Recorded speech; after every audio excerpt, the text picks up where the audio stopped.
Hi, I'm Jaron. Hi, I'm Joey. Hi, I am Kai.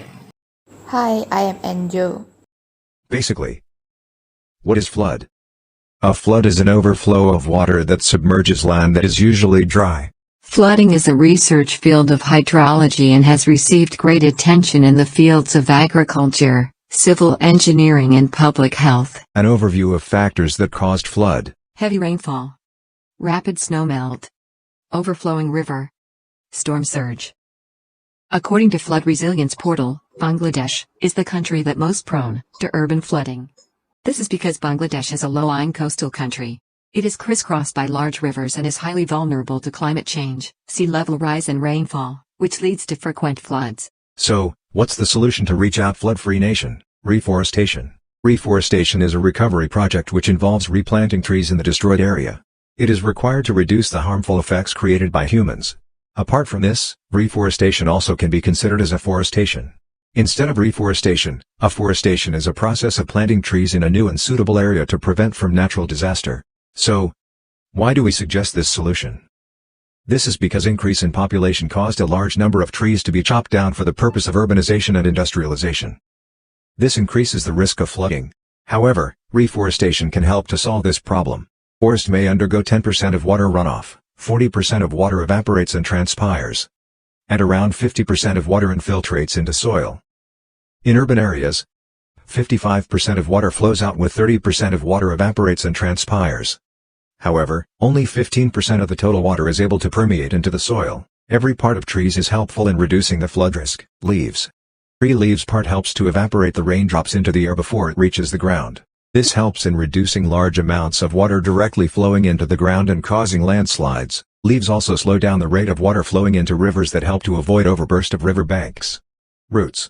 Roots of the tree help to refrain the rain from flowing directly into the river and consolidate the soil for blocking its rush into the river.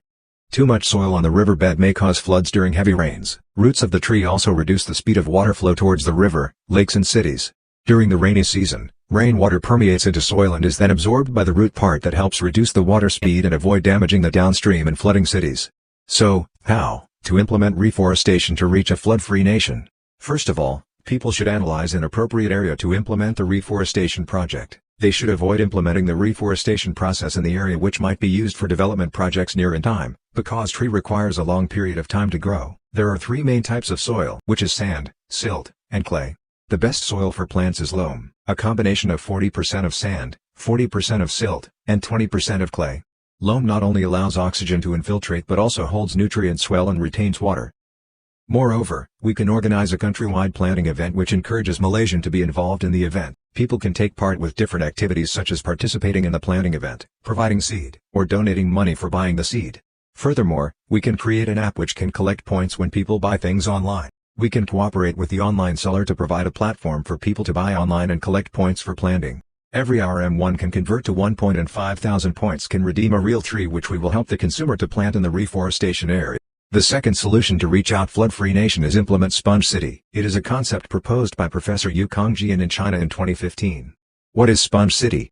It is a city that can incorporate urban water resources into urban policies and design plans.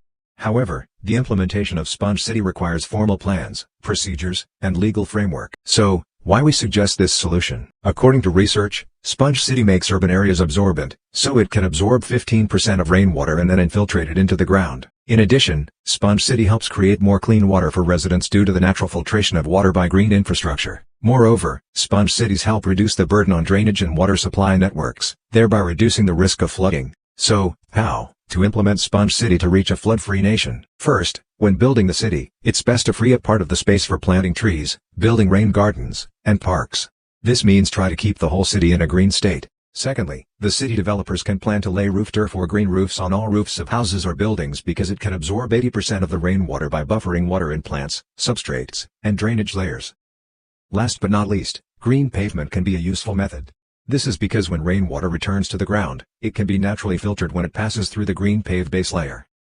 In some places, green pavements can be built, such as parking lots, streets, sidewalks, roofs, gardens, parks, and even residential areas. Conclusion: due to climate change, the risk of flooding in some places has increased to unacceptable levels. Therefore, how to reduce the risk of floods is a problem that governments all over the world need to consider. Providing extensive and good education and appropriate preventive actions are aimed at preventing floods from causing greater damage.